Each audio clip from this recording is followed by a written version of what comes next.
मेरा पति डॉक्टर था। अक्सर वह रोज रात को मुझे एक इंजेक्शन लगाया करता था। जब मैं अपने पति से पूछती कि यह इंजेक्शन मुझे किस लिए लगाया जा रहा है, तो वो मुझे अक्सर हंसकर कहा करते थे कि यह एक पावर का इंजेक्शन है, जिसे लगाने से तुम में 10 घोड़ी जितनी ताकत आ जाएगी और फिर रात भर तुम मुझे अच्छे से झेल सकती हो। मैं अपने पति की बात का मतलब अच्छे से समझ चुकी थी, लेकिन जैसे ही पति ने मुझे वह इंजेक्शन लगाया तो मेरे अंदर एक ऐसी ताकत आई कि मैंने रात भर अपने पति को सोने ना दिया और फिर पूरे सुबह तक पूरे जोश के साथ मैं बिलासपुर के एक छोटे से गांव में रहती हूँ। मेरा नाम गुंजन है। मेरे घर में मेरे सभी छोटे भाई बहनों की शादी हो चुकी थी, लेकिन मैं घर में इकलौती ऐसी थी कि जिसकी शादी अभी तक नहीं हुई थी। मैं घर में सबसे बड़ी थी, लेकिन अभी तक मेरी शादी बिल्कुल नहीं हुई थी। मैं अपने माता पिता से भी जब इस बारे में बात करती तो वह हमेशा कहते कि हम जल्द ही तुम्हारे लिए रिश्ता ढूंढेंगे। कभी कभी तो मुझे अपने माता पिता से यही लगता कि वह मेरी शादी बिल्कुल भी नहीं करवाना चाहते। वह मुझे जिंदगी भर कुंवारा रखना चाहते हैं, क्योंकि मेरी उम्र की जितनी भी सहेलियां थी उनकी शादी तो दूर की बात है, उनके तो अब बच्चे भी हो चुके थे। मेरा भी एक सपना था कि मेरी भी शादी हो, क्योंकि बढ़ती उम्र के साथ साथ मेरे भी बहुत सारे जज्बात पनप रहे थे जिन्हें मैं पूरा करना चाहती थी। हम लोग एक मिडिल क्लास फैमिली से बिलोंग करते थे। मेरे बाकी भाई बहनों की शादी भी बहुत अच्छे घराने में हुई थी।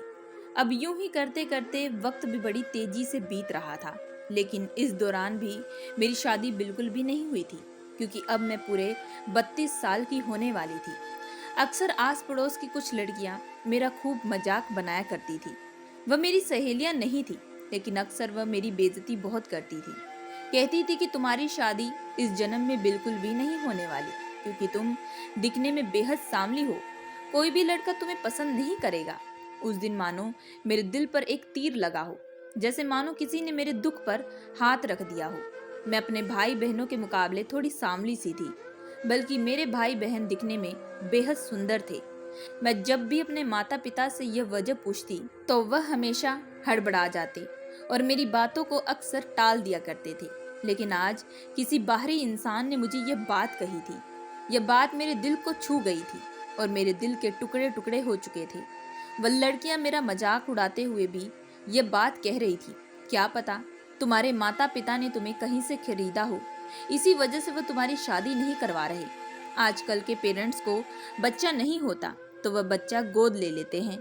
उन लड़कियों की बातें बड़ी ही अजीब सी चल रही थी, जिसे सुनकर मुझे काफी दुख भी हो रहा था। अब मेरे दिमाग में अजीबो तरीके के ख्यालात आने शुरू हो चुके थे। हालांकि मैं उन लड़कियों को कुछ जवाब नहीं दी, क्योंकि मैं ये जवाब सबसे पहले अपने माता पिता से जानना चाहती थी। मुझे अंदर ही अंदर बहुत ही ज्यादा परेशानी हो रही थी।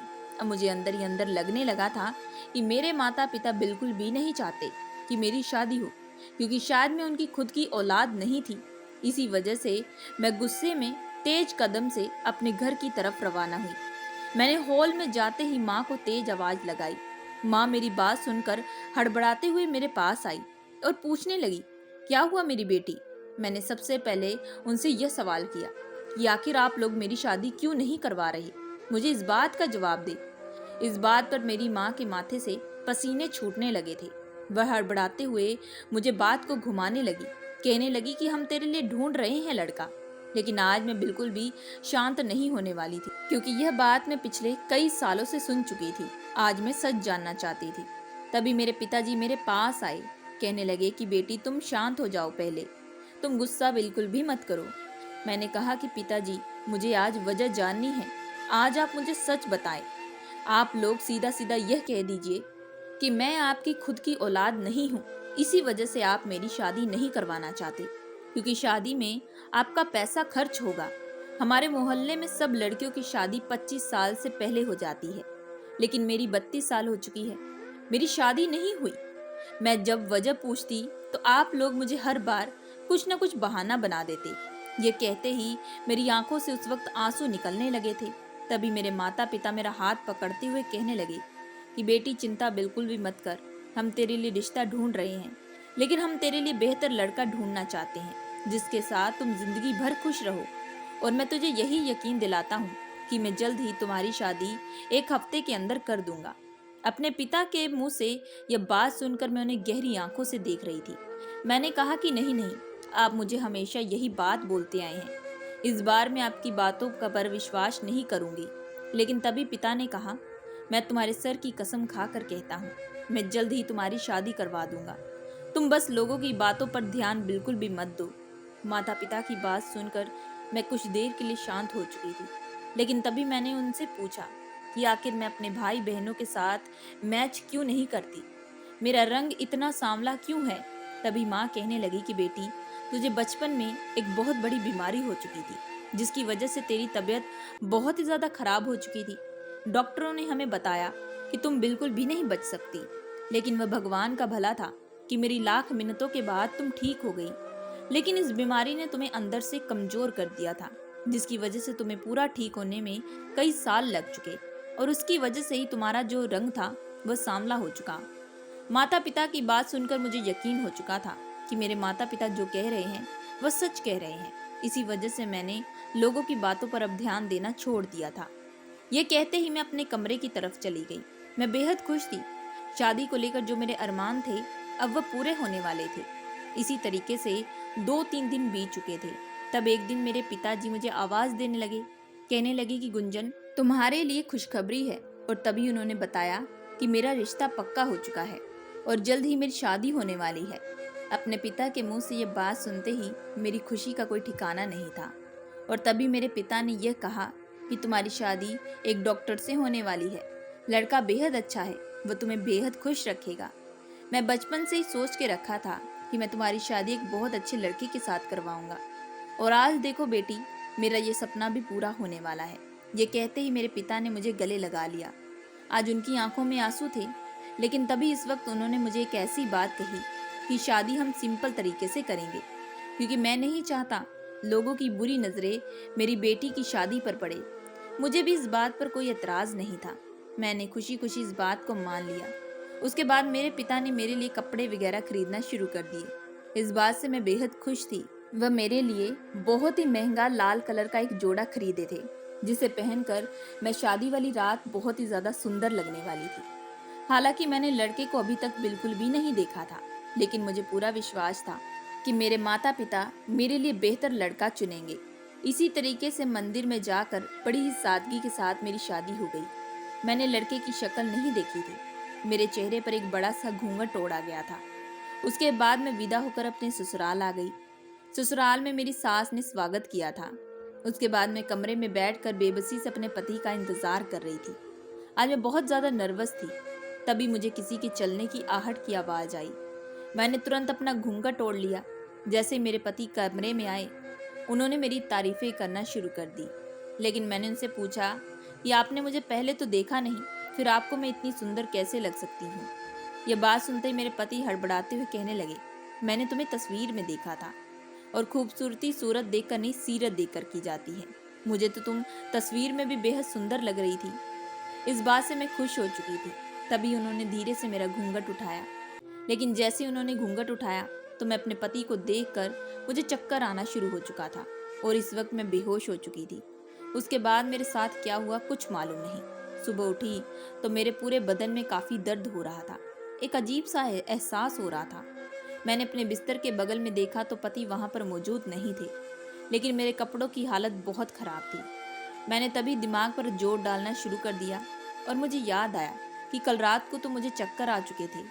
उसके बाद मुझे क्या हुआ कुछ मालूम नहीं। तभी कुछ देर बाद सास कमरे में आई, कहने लगी कि बहू तुम फ्रेश होकर तैयार हो जाओ, घर की कुछ रस्में करनी है। लेकिन मैं उस वक्त भी बार बार अपने पति को ढूंढ रही थी। शादी की पहली रात ही मैं अपने पति का चेहरा अच्छे से देख नहीं पाई थी। मैं धीरे से उठी और मुझे फिर से चक्कर आना शुरू हो चुके थे। मैं संभलते हुए वॉशरूम में गई और नहा धोकर नीचे चली गई। नीचे जाते ही मैं पति को ढूंढने लगी थी। तभी मैंने अपनी सास से भी पूछा कि मेरे पति कहाँ हैं। सास ने कहा कि विनोद तो अभी क्लिनिक गया है, वह तो रात को आएगा। तुम जानती हो कि वह एक डॉक्टर है, उसके लिए सबसे पहले और इम्पोर्टेंट उसके पेशेंट रहते हैं, उनकी जिंदगी बचाना रहती है। वह कभी भी आज तक छुट्टी नहीं किया, इसीलिए तुम बिल्कुल भी चिंता मत करो। मैं मानती हूँ कि तुम्हारी शादी का पहला दिन है, लेकिन मुझे उम्मीद है कि तुम ये बात अच्छे से समझ सकती हो, क्योंकि वह किस पोजीशन पर खड़ा है। मैं अपनी सास की बात को अच्छे से समझ चुकी थी।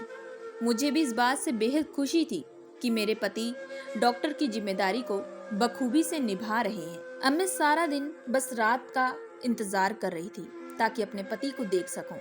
रात को मैंने अपने पति का फिर से बेसब्री से इंतजार किया, लेकिन जैसे ही पति कमरे में आए तो तुरंत कमरे की लाइट जा चुकी थी। मेरे पति आकर मुझसे माफी मांगने लगे, कहने लगे कि आज क्लीनिंग पर बहुत पेशेंट थे, इसलिए मुझे घर आने में देरी हो चुकी। मैंने भी इस बात पर कुछ ना कहा, लेकिन तभी मेरे पति कहने लगे कि सबसे पहले तुम ये इंजेक्शन लगवा लो। मैंने कहा कि इंजेक्शन किस बात के लिए? तभी मेरे पति ने कहा कि तुम्हें कल चक्कर आ चुका था और यह इंजेक्शन तुम्हें ताकत देगा, तुम्हें कमजोरी बिल्कुल भी नहीं आएगी, और मैं तो तुम पर आज अपना प्यार लुटाना चाहता हूँ। सुहागरात की पहली रात तो तुम बेहोश हो चुकी थी, और अब मैं नहीं चाहता कि तुम्हें अब से कोई भी कमजोरी आए, क्योंकि तुम एक डॉक्टर की पत्नी हो। तुम्हें भी मेरी तरह फिट फाट रहना पड़ेगा, अपनी सेहत का अच्छे से ध्यान रखना पड़ेगा। अपने पति के मुंह से शादी की दूसरी रात इतनी परवाह सुनकर मैं बेहद खुश थी। मैंने खुशी खुशी अपने पति से इंजेक्शन लगवा लिया। हालांकि इतने अंधेरे में मैं उनका चेहरा बिल्कुल भी नहीं देख पा रही थी, लेकिन जैसे ही उन्होंने मुझे इंजेक्शन लगाया तो मुझे उस वक्त अजीब सा एहसास होने लगा। मैं धीरे धीरे अपने पति की बाहों में मदहोश होने लगी थी, और फिर उसके बाद मेरे साथ क्या हुआ मुझे कुछ मालूम नहीं। सुबह आँख खुली तो मैंने देखा कि मेरे कपड़ों की हालत फिर से खराब थी। मुझे बहुत ज़्यादा थकावट महसूस हो रही थी, मानो ऐसा लग रहा था जैसे रात भर मैंने बहुत भारी भरकम काम किया हो। लेकिन उसके बाद जैसे ही मैं बिस्तर के दूसरी तरफ देखी तो मेरे पति आज भी मेरे साथ मौजूद नहीं थे। मुझे लगा कि वह शायद वॉशरूम में गए होंगे। जैसे ही मैं धीरे से उठकर वॉशरूम में गई तो मेरे पति वहां पर भी मौजूद नहीं थे। मुझे लगा कि शायद वह नीचे ब्रेकफास्ट करते होंगे। इसी वजह से मैं तुरंत फ्रेश होकर नीचे चली गई, और जैसे ही डाइनिंग टेबल पर आकर बैठी तो मेरी सास ने मेरे लिए नाश्ता बनाकर तैयार रख दिया था।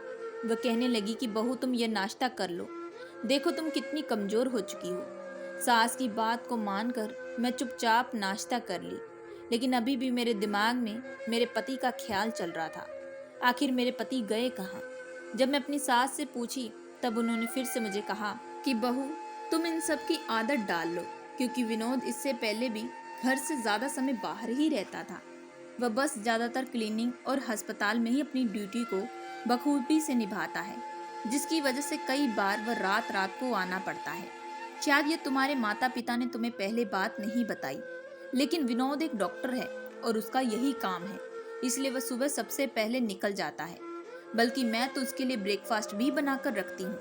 मेरा बेटा बहुत ही ज्यादा मेहनती है। सास की बात सुनकर मुझे भी अंदाजा हो चुका था कि विनोद बहुत ही ज्यादा मेहनती है और वह सबसे पहले अपने काम को ज्यादा इम्पोर्टेंट देते हैं। लेकिन मुझे इस बात से कोई एतराज नहीं था, लेकिन मैं अभी भी एक बार अपने पति का चेहरा बिल्कुल भी नहीं देख पा रही थी। इसी वजह से मुझे दुख था। मैंने फिर से बेसब्री से रात का इंतजार किया। मैंने अब ठान लिया था कि अब मैं बिल्कुल भी नहीं सोऊंगी। लेकिन एक बार फिर जैसे ही रात को मेरे पति कमरे में आए तो उससे पहले ही कमरे की लाइट जा चुकी थी। इस बार मुझे बेहद गुस्सा आया। पति भी कमरे में आते कहने लगे कि ये रोज रोज का बिजली जाने का नाटक बहुत ही ज्यादा हो रहा है। मुझे भी अपने पति की बात ये सही लगी थी। जब भी मेरे पति रात को घर वापस आते, पता नहीं ये लाइट इस वक्त क्यों चली जाती, बल्कि हमारा घर तो शहर में था और शहर इतनी बार लाइट बिल्कुल भी नहीं जाती। मैंने तभी अपनी पति की बात सुनते हुए कहा कि शहर में तो लाइट इतनी नहीं जाती, फिर आखिर यहाँ पर क्यों जाती है। मेरी बात सुनते ही पति हड़बड़ाते हुए कहने लगे, अरे ये हमारे इस एरिया में ना कुछ बिजली की प्रॉब्लम चल रही है। मैंने पता करवाया था, उन्होंने कहा है कि ये जल्द प्रॉब्लम सॉल्व हो जाएगी, लेकिन कुछ दिन तक हमें यह बर्दाश्त करना पड़ेगा। तभी मैंने अपने पति से कहा कि अच्छा, आप इतने बड़े डॉक्टर हैं, पैसों की भी कोई कमी नहीं है, तो फिर आप एक बैटरी क्यों नहीं लगवा लेते घर पर। मेरी यह बात सुनते ही मेरे पति तुरंत कहने लगे, अरे तुम छोड़ो न ये सारी बातें। मेरे कमरे में आते ही तुमने अपनी बातें करना शुरू कर दी। मैं तुम्हारे पास आ चुका हूँ, तुम चिंता बिल्कुल भी मत करो। तभी उन्होंने मुझे कसकर गले लगा लिया। आज पहली बार मैं उनकी आहट की आवाज़ सुन पा रही थी। अपने पति के करीब जाकर मुझे काफ़ी अच्छा महसूस हो रहा था, लेकिन मैं अभी भी उनका चेहरा बिल्कुल भी नहीं देख पाई थी। तभी मेरे पति ने फिर से मुझे एक इंजेक्शन दिया। हालांकि इस बार मैंने वह खुशी खुशी इंजेक्शन लगवाया था, लेकिन जैसे उसके बाद मेरे पति मेरे बहुत ही ज़्यादा नज़दीक आए और उसी वक्त मेरी आंखें बंद होनी शुरू हो चुकी थी। उसके बाद फिर से मेरे साथ क्या हुआ मुझे कुछ भी मालूम नहीं। सुबह उठी तो वही हर दिन जैसा वाला हाल था। कपड़े खराब रहना, शरीर में बहुत ज़्यादा थकावट होना। कभी कभी तो मुझे लगता था कि शायद मेरे पति ने रात भर मुझे दिल खोल कर प्यार किया हो। लेकिन जब मैं ये बात सोचती कि मुझे आखिर रात को अपने पति के साथ बिताए हुए पल क्यों नहीं याद आ रहे, तो ये सोचते ही मेरे सर में एक बहुत ही तेज दर्द होना शुरू हो जाता। इसी वजह से मैंने अपने दिमाग पर ज़्यादा जोर डालना बंद कर दिया था। मैंने सोचा कि ज़्यादा कमजोरी की वजह से मुझे कुछ याद नहीं रहता होगा। अब फिर से सुबह फ्रेश होकर मैं नीचे आती, सास मेरा बखूबी ख्याल रखती, बल्कि जब भी मैं किचन में जाकर काम करने लगती तो वह मुझे तुरंत मना कर देती। कहने लगती कि मेरे बेटे ने कह के रखा है कि मैं तुम्हें काम बिल्कुल भी ना करने दूँ, मैं तुमसे बिल्कुल भी घर का कोई काम ना करवाऊँ। ये सुनते ही मैं हैरान रह जाती, बल्कि नई नवेली दुल्हन से तो सास जी भर के काम करवाती है, लेकिन एक मेरी सास थी जो बिल्कुल भी मुझसे घर का काम नहीं करवाने देती। मैं इसी तरीके से घर में टहलती रहती। मैं पति की एक तस्वीर देखने के लिए भी काफ़ी तरस रही थी। इसी वजह से मैं तस्वीर ढूंढने लगती, लेकिन हैरानी वाली बात तो यह थी कि घर में पति की एक भी तस्वीर बिल्कुल भी मौजूद नहीं थी। जब मैं ये सवाल जाकर अपनी सास से पूछती तो वह कहने लगती कि मेरा बेटा बहुत सीधा साधा है, उसे ये तस्वीरें क्लिक करवाना बिल्कुल भी अच्छा नहीं लगता। इसी वजह से हमारे घर में मेरे बेटे की एक भी तस्वीर नहीं है। उसके बाद मेरी सास अपने बेटे की खूब तारीफें करने लगी। इस बात पर मुझे समझ में आ चुका था कि मेरे पति विनोद दिल के बहुत ही अच्छे हैं। इस बात पर मैं बेहद खुश हो जाती थी और अपने पिताजी का धन्यवाद करती कि उन्होंने मेरे लिए इतना बेहतरीन लड़का ढूंढा। और मैं एक ऐसी थी कि जो बार बार अपने माता पिता पर शक कर रही थी। मैंने अपने माता पिता के बारे में क्या क्या नहीं सोचा था कि शायद वह जानबूझकर मेरी शादी नहीं करवाना चाहते, लेकिन मेरे पिताजी ने तो मेरे लिए हीरे जैसा लड़का ढूंढा है जो मिलने से भी नहीं कभी मिलता। अब मैंने सोच लिया था अगर मैं रात को अपने पति को नहीं देख पाई तो कोई बात नहीं, मैं वीडियो कॉल करके देख लूंगी। मैंने तुरंत अपनी सास से नंबर लेकर पति को फ़ोन किया। पति ने मैसेज छोड़ दिया कि इमरजेंसी में हूँ, मैं बाद में कॉल करूँगा। मैं बेहद खुश थी, मन में सोचने लगी कि आज तो मैं उनका चेहरा देख कर रहूँगी। लेकिन इंतज़ार करते करते शाम हो चुकी थी। जैसे ही वह घर वापस आए तो तुरंत लाइट चली गई। ये लाइट का क्या पंगा पड़ा था मुझे कुछ समझ में नहीं आ रहा था। जब भी मेरे पति मेरे पास आने वाले होते तो उसी वक्त लाइट मुझे धोखा दे देती। आखिर मैं कब अपने पति का चेहरा देखूंगी। पति कमरे में आते ही मेरे माथे को चूमना शुरू कर दिए। इस बार मैंने तभी अपने पति को कहा कि मैंने कितने दिनों से आपको बिल्कुल भी नहीं देखा, मैं आपको देखना चाहती हूँ। ये सुनते पति कहने लगे, क्यों, अगर मैं काला हुआ तो क्या तुम मुझे छोड़ दोगी? ये सुनते ही मैंने कहा कि नहीं नहीं, ऐसी बात नहीं है। मेरे पति कहने लगे, फिर आखिर तुम मेरा चेहरा देखने में इतनी उतावली क्यों हो रही हो? मैं तो तुम्हारे पास ही हूँ, तुम्हें छोड़कर कहीं दूर जाने वाला तो नहीं हूँ। आज नहीं तो कल तुम मुझे देख ही लोगी, तो फिर इस बारे में इतना क्यों सोच रही हो? पति की बात सुनकर मैं भी चुप हो चुकी थी। मुझे लगा कि वह सही कह रहे हैं। तभी वह कहने लगे कि क्लिनिक के लिए मैं निकल जाता हूँ, मुझे सुबह जल्दी जाना पड़ता है क्योंकि मुझे अस्पताल में और अपनी ड्यूटी निभानी पड़ती है। अभी बीमारियाँ बहुत बढ़ रही है, इसी वजह से काफ़ी पेशेंट आते हैं। सारा दिन मैं उसी में बिजी रहता हूँ। इसी वजह से आज तुम्हारी कॉल का भी जवाब बिल्कुल नहीं दे पाया। लेकिन तुम बिल्कुल भी गुस्सा मत करना। मैं अपने पति की तरफ से इतनी सारी बातें सुनकर एक लंबी सांस ली थी। मैंने भी सोचा था कि मैं ज़्यादा ही कुछ जल्दबाजी कर रही हूँ। मैंने इसी तरह अपने माता पिता पर भी पहले शक किया था। आखिर मेरी शादी वो लोग क्यों नहीं करवा रहे, और अब मैं अपने पति के साथ भी इस तरीके का व्यवहार कर रही हूँ। बल्कि मेरे पति तो दिल के काफ़ी अच्छे हैं, बल्कि उन्होंने तो मुझे हर एक बात अच्छे तरीके से भी समझा दी थी। मेरी सास का भी जो रवैया था वह मेरे प्रति काफ़ी अच्छा था। इसी वजह से मुझे ज़्यादा इन बातों पर बिल्कुल भी नहीं सोचना चाहिए। इसी वजह से फिर से मेरे पति ने मुझे एक इंजेक्शन दिया। इस बार मैंने अपने पति को कहा कि आखिर ये जरूरी है इंजेक्शन लगा। ये सुनते ही मेरे पति कहने लगे कि मैंने तुम्हें पहले भी बताया था कि तुम बहुत ही ज़्यादा कमज़ोर मुझे लगती हो, और मैं एक डॉक्टर हूँ। मैं अच्छे से समझ सकता हूँ कि पेशेंट को क्या तकलीफ हो रही है। उस दिन रात को तुम्हें बहुत ज़्यादा चक्कर भी आ चुके थे, इसी वजह से तुम बेहोश भी हो चुकी थी। मैं तुम्हें बेहद तंदुरुस्त देखना चाहता हूँ, और ये एक ताकत का इंजेक्शन है। इससे भी कोई भी परेशानी नहीं होगी, जिससे तुम मेरे प्यार को ज़्यादा देर तक झेल भी पाओगी। अपने पति के मुंह से इस तरीके की बातें सुनकर मैं शर्मा चुकी थी।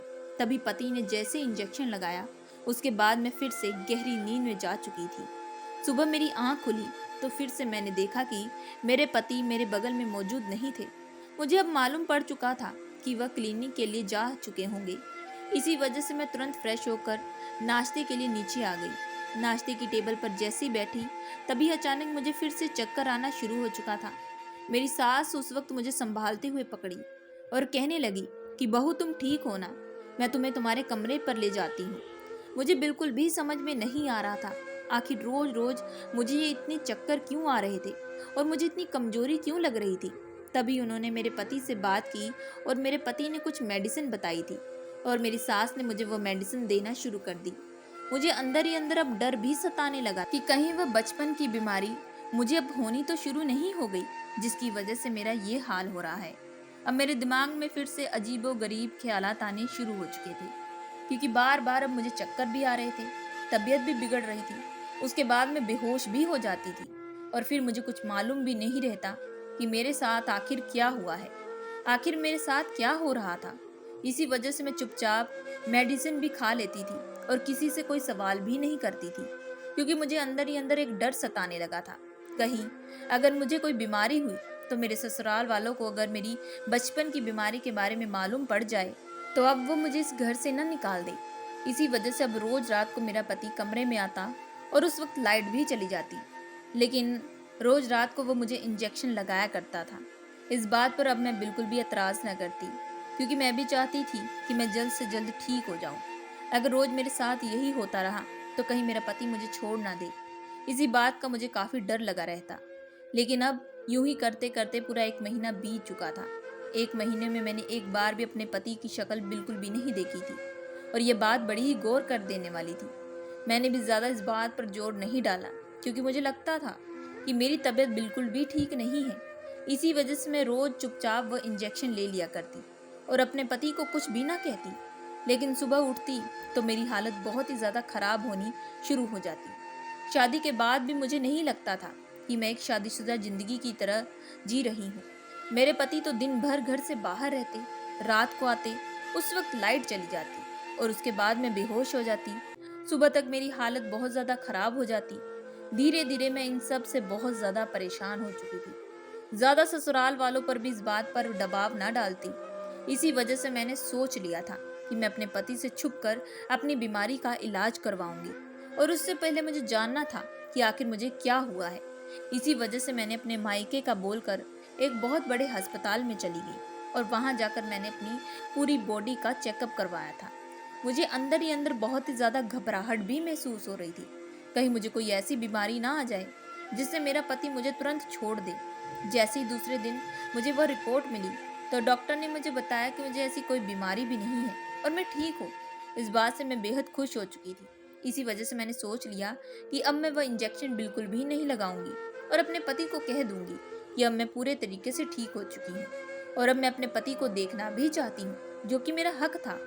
इसी वजह से बिना बताए मैं अपने ससुराल वापस चली गई। हालांकि मैं अपने ससुराल में किसी को भी नहीं बताई थी कि मैं घर वापस आ रही हूँ, लेकिन जैसे ही मैंने घर का दरवाज़ा खोला तो देखा कि किचन के अंदर से सास की रोने की आवाज़ आ रही थी, जो मेरे पति से बात कर रही थी और रोते हुए कह रही थी, आखिर हम कब तक झूठ बोलते रहेंगे? गुंजन को एक ना एक दिन सच्चाई पता चल ही जाएगी। उस दिन उसे बहुत ही ज़्यादा तकलीफ भी होगी। उसे बिल्कुल भी मालूम नहीं कि रात को हम उसे इंजेक्शन लगाकर उसके बाद करते क्या है। अपनी सास के मुंह से ये बातें सुनकर मेरे पैरों तले जमीन खिसक चुकी थी। मुझे बिल्कुल भी विश्वास नहीं था कि मेरी भोली भाली सास मेरे साथ इतना बड़ा षड्यंत्र रच सकती है। बल्कि मुझे लगता था कि मेरी सास तो मुझे माँ जैसा प्यार देती है, मुझसे घर का कोई भी काम नहीं करवाती, मेरी इतनी देखभाल करती है। लेकिन यह लोग मेरे साथ अब कुछ गलत कर रहे हैं। आखिर क्या? वह मुझे जानना था। अब मेरे दिमाग में बहुत तरीके के सवालात चलने लगे थे। मुझे जानना था कि आखिर सच्चाई क्या है। आखिर ये रोज रात को मुझे इंजेक्शन लगाने के बाद मेरे साथ करते क्या हैं। आखिर मेरे पति आते ही कमरे की लाइट भी चली जाती है और मेरी शादी को पूरा 1 महीना भी हो चुका है, लेकिन मैंने अभी तक अपने पति का चेहरा बिल्कुल भी नहीं देखा। जिस तरीके की मैं लाइफ गुजार रही थी वह कोई भी शादीशुदा लड़की बिल्कुल भी नहीं गुजारती। ये लोग मेरे साथ कुछ गलत कर रहे थे। मैं अब सच्चाई जानना चाहती थी। इसी वजह से मैंने सोच लिया था कि आज मैं ये रात जानकर ही रहूंगी। मैंने सास की बात सुनकर मैं दोबारा घर के दरवाजे पर जाकर खड़ी हो गई और जोर शोर से बाहर से सास को आवाज देनी शुरू कर दी, ताकि सास को पता चल सके कि मैं वापस घर आ चुकी हूँ। सास को लगा कि मैं आ चुकी हूँ, इसी वजह से उन्होंने तुरंत फोन रख दिया। और फिर मेरी सास मुझे देखकर हैरान रह चुकी थी। कहने लगी कि तुमने बताया क्यों नहीं कि तुम वापस आ रही हो। मैं तुम्हारे लिए आज अच्छा सा खाना बना देती। मैंने कहा कि आप लोगों को मैं सरप्राइज देना चाहती थी, इसी वजह से मैं बिना बताए आ गई और मेरा वहां पर बिल्कुल भी मन नहीं लग रहा था। मैं चाहती थी कि मैं अपने ससुराल वापस जाऊं। अब मेरी तबीयत भी ठीक नहीं लग रही, इसी वजह से मैं अपने कमरे में सोने के लिए जाने वाली हूँ। ये कहते मैं अपने कमरे में जा चुकी थी। मैं बस रात का इंतज़ार कर रही थी और ठीक रात के 11 बजे मेरे पति के चलने की आहट आवाज़ आने लगी। मैंने सारा प्लान अच्छे से सोच के रखा था। मैंने बिस्तर पर तकिया लगा कर रख दिया ताकि मेरे पति को लगे कि मैं वहाँ पर सोई हूँ और मैं पर्दे के पीछे जाकर छुप कर खड़ी हो चुकी थी। मैं सच्चाई आंखों से देखना चाहती थी। तभी मेरे पति बिस्तर पर जाकर बैठ गए और फिर प्यार से बात करने लगे। कहने लगे कि मैं तुमसे बेहद प्यार करता हूँ, लेकिन मैं तुम्हें बता नहीं सकती। आज माँ ने भी मुझे कहा है कि मैं तुम्हें जल्द से जल्द सारी सच्चाई बता दूँ, लेकिन अब मैं मजबूर हूँ। बस कुछ दिन और तुम इंतज़ार कर लो। ये कहते ही मेरे पति की आंखों से उस वक्त आंसू आ रहे थे। वह ये बात बहुत धीरे से कह रहे थे क्योंकि उन्हें लग रहा था कि मैं गहरी नींद में सो रही हूँ। जैसे ही बिस्तर से उन्होंने चादर हटाई तो मैं तुरंत पीछे आकर खड़ी हो चुकी थी। वह मुझे देखकर हैरान रह चुके थे। कहने लगे कि गुंजन, तुम यहाँ हो तो फिर यहाँ पर कौन लेटा है। मैं तभी गुस्से से उनका हाथ पकड़कर कमरे के बाहर ले जा चुकी थी और मैं तभी देखा कि घर के पूरी लाइट जल रही थी सिवाय मेरे कमरे की। जैसे ही मैंने अपने पति की तरफ अपनी निगाह डाली तो उनके चेहरे को देखकर मेरी उसी वक्त चीखें निकल पड़ी थी। मेरा शरीर कांप चुका था। तभी मैंने अपने पति से पूछा, आखिर ये सब क्या है? आखिर तुमने मेरे साथ इतना झूठ क्यों बोला? आखिर तुम मेरे साथ ये सब क्या करते हो? रोज रात को इंजेक्शन लगाकर मेरे साथ क्या कर रहे हो? तुम्हारे चेहरे को भी क्या हुआ है? तुमने तो मुझे धोखा दिया है। तुम मेरा इस्तेमाल करते थे। मेरे दिमाग में जो आ रहा था मैं अपने पति को गुस्से में बोलती जा रही थी। मेरी बात सुनकर मेरी सास भी दौड़ती हुई मेरे पास आई और कहने लगी कि बहू, तुम गुस्सा बिल्कुल भी मत करो, तुम शांत हो जाओ, हम तुम्हें सारी बात अच्छे से बताएंगे। लेकिन उस वक्त मैं बहुत ही ज़्यादा हाइपर हो चुकी थी। मुझे बहुत ही ज़्यादा उस वक्त तेज सर में दर्द होना शुरू हो गया और मैं फिर से चक्कर खाकर गिर चुकी थी। उसके बाद फिर से मेरे साथ क्या हुआ कुछ भी मालूम नहीं। जब आँख खुली तो मैंने अपने आप को एक हॉस्पिटल में एडमिट देखा। मेरे इर्द गिर्द मेरा परिवार और मेरे ससुराल वाले थे। मैंने अपने पिता को रोते हुए कहा कि इस आदमी ने मुझे धोखा दिया है। यह रोज रात को मुझे एक इंजेक्शन लगाता है। मेरे पिताजी मेरा हाथ पकड़ कर कहने लगे कि बेटी, तुम प्लीज़ अभी गुस्सा मत करो। मैं तुम्हें सारी सच्चाई अच्छे से बताना चाहता हूँ। आज तुम अच्छे से सुन लेना। मैं तुमसे और झूठ बोल नहीं सकता। सच्चाई वर्ड सुनकर मेरे होश उड़ चुके थे। मैं पिता की तरफ देख रही थी। मैंने कहा कि कौन सी सच्चाई? तभी मेरे पिताजी कहने लगे, तुम कहती थी ना कि मैं तुम्हारी शादी क्यों नहीं करवा रहा। मैं आज तुम्हें सारा सच बताना चाहता हूँ।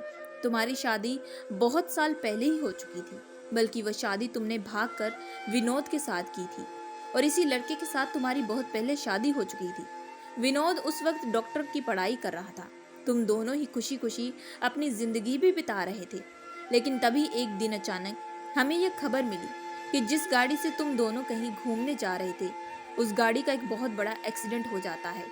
आस पड़ोस के लोग तुम्हें कैसे भी करके अस्पताल में एडमिट कर देते हैं, लेकिन विनोद वहीं गाड़ी में बेहोश रहता है और गाड़ी जलने की वजह से उसी वक्त विनोद का चेहरा भी थोड़ा जल जाता है। विनोद के चेहरे पर यह दाग जिंदगी भर रहते हैं। उस वक्त जब हमें यह खबर मिली तो हम पूरे तरीके से टूट चुके थे।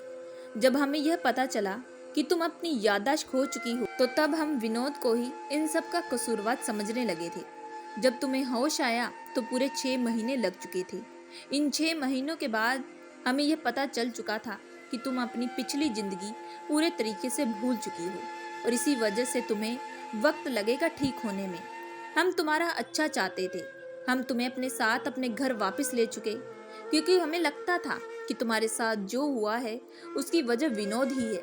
अगर तुम आज विनोद से शादी ना करती तो तुम्हारे साथ जिंदगी में यह सब बिल्कुल भी ना होता। हमने पूरे 4 साल तुम दोनों को दूर रखा था।